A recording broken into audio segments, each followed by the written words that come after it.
एक बार एनडीए में पूछा हुआ क्वेश्चन है जो इनइक्वालिटीज़ पे बेस्ड है, और इस क्वेश्चन को अच्छे से रीड करके फिर इस क्वेश्चन का सॉल्यूशन करते हैं। आइए, क्वेश्चन में बोला क्या है कि एक फंक्शन दे रखा है कुछ इस तरीके से, और इस क्वेश्चन में जो फंक्शन की वैल्यू दे रखी है वो इनइक्वालिटीज़ पे दिया है, जो कि क्वेश्चन इनइक्वालिटीज़ पे बेस्ड भी है।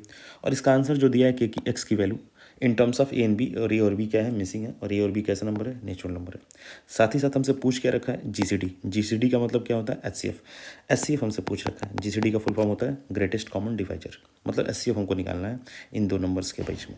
उसके लिए पहले इनइक्वालिटीज़ के कॉन्सेप्ट को सॉल्व करके एक्स की वैल्यू निकालेंगे, और एक्स इन टर्म्स ऑफ दे रखा है जो ए और बी के टर्म में दिया है, तो ए और बी वहाँ से मिलेगा, फिर ए और बी को पुट करेंगे, फिर आंसर को निकालेंगे। आइए करते हैं। तो आप देखोगे ध्यान से कि आपका जो एफ एक्स दे रखा है वो कुछ इस तरीके से दे रखा है। एफ एक्स कैसे दे रखा है, लेस देन और इक्वल्स टू जीरो।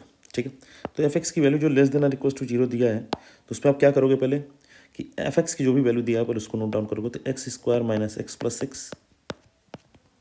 ठीक है, दूसरे ब्रैकेट में एक्स माइनस फाइव, और डिनोमिनेटर में क्या दे रखा है, एक्स प्लस टू, और 3x माइनस एट माइनस का एक्स स्क्वायर।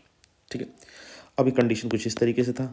अब हम एक बात करेंगे यहाँ पे, एक्स स्क्वायर माइनस का एक्स प्लस सिक्स की जो नेचर, मतलब आप डी निकालोगे तो लेस देन जीरो आएगा, जहाँ से एक्स की कोई भी रियल वैल्यूज़ नहीं मिलेगी। ठीक है, इसलिए इसको हम क्या कर लेंगे, फाइव मान लेंगे। फाइव मानने का मतलब है कि एक्स की वैल्यू कोई रियल मिलेगी नहीं, तो इसको लेट को कर देंगे। ठीक, आगे देखिएगा। अब आगे हमारे पास न्यूमरेटर में क्या है, एक्स माइनस फाइव, डिनोमिनेटर में क्या है, एक्स प्लस टू, और यहाँ पर इसके एक्स स्क्वायर के कोफिशिएंट को पॉजिटिव बनाने के लिए मैंने निगेटिव कॉमन लेकर क्या लिखूंगा, एक्स स्क्वायर माइनस का 3x प्लस का 8, जिसके वजह से इनइक्वालिटीज़ क्या हो जाती है, चेंज हो जाती है। अब यहाँ पे देखोगे एक और चीज़, तो एक्स स्क्वायर माइनस का 3x प्लस का 8, इसका भी नेचर निकालोगे तो डी लेस देन जीरो आएगा, जहाँ से ये भी क्या होगा, कोई भी रियल वैल्यू नहीं मिलेगा, जिसकी वजह से ये भी क्या हो गया, 5 हो गया। तो इसको भी क्या करेंगे, लेट गो कर देंगे। ठीक है, अब आगे ध्यान से देखना। ठीक है, अब आगे ध्यान से देखना तुम लोग। हाँ ठीक, आगे ध्यान से क्या देखना है कि इसकी जो वैल्यू एक्स की आएगी वो क्या आएगी, देखो। तो एक्स की जो वैल्यू आएगी यहाँ से एक्स माइनस फाइव न्यूमरेटर में है, और एक्स प्लस टू डिनोमिनेटर में है, और जो कि कंडीशन क्या है, ग्रेटर देन जीरो। इनइक्वालिटीज़ के कॉन्सेप्ट को वे भी करो मेथड से सॉल्व करेंगे। एक्स की दो वैल्यू आएगी, न्यूमरेटर से 5, डिनोमिनेटर से माइनस का 2। जहाँ डिनोमिनेटर से वैल्यू आएगी वहाँ पर ओपन इंटरवल लगा देंगे, इक्वल के साइन होते हुए भी, क्योंकि डिनोमिनेटर की वैल्यू है। न्यूमरेटर की वैल्यू अगर ग्रेटर देन या इक्वल्स टू का साइन जब तक रहेगा तो यहाँ पर हम लोग क्लोज इंटरवल लगा देंगे। ठीक है, अब देखो यहाँ पर आपको पता है राइट मोस्ट साइड में प्लस होता है, फिर इंटरवल चेंज होता है अगर ऑड पावर क्या हो, ऑड हो तो। ठीक है, तो हमारे पास जो आंसर आया कुछ इस तरीके से आया, अगर आप देखोगे ध्यान से तो क्या है आंसर हमारा, एक्स की जो वैल्यू आई हो किस में आई है, X belongs to minus infinite to minus two open interval union close interval 5 to infinite. तो ए और बी की वैल्यू हम लोग यहाँ से कंपेरिजन करके निकाल लेंगे, क्योंकि हमारा एक्स की वैल्यू यहाँ पर दिया हुआ है।